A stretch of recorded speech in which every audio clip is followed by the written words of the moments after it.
Japanese PM says Chinese air defense zone unenforceable. Tokyo A circumflex China's new maritime air defense zone is unenforceable, Japan's Prime Minister Shinzo Abe said Monday, in a continuing war of words over airspace that includes the area above islands claimed by both. Abe told a parliamentary session that China's declaration of an air defense identification zone alters the state of affairs in the East China Sea and escalates a tense situation.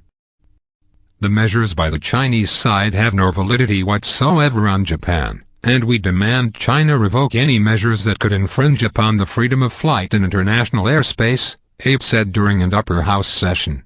It can invite an unexpected occurrence and it is a very dangerous thing as well.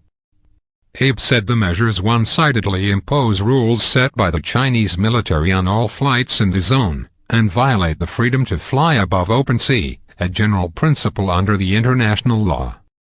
Since taking office almost a year ago, Abe has been spearheading a move to step up Japan's defense capability, citing threats from China's growing maritime and military presence in the region. Japan has had a similar zone since the 1960s.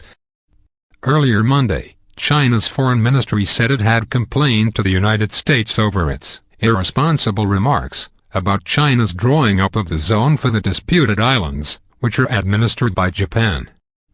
China's defense ministry also called Japan's objections to its East China Sea air defense identification zone absolutely groundless and unacceptable, and said it had made solemn representations to the Japanese embassy in Beijing.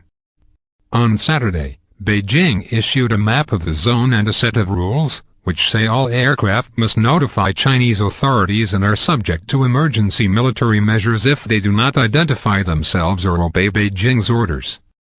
Foreign Ministry spokesman Qin Gang said in a statement Sunday that the zone's aim is to defend China's sovereignty and the security of its airspace and land.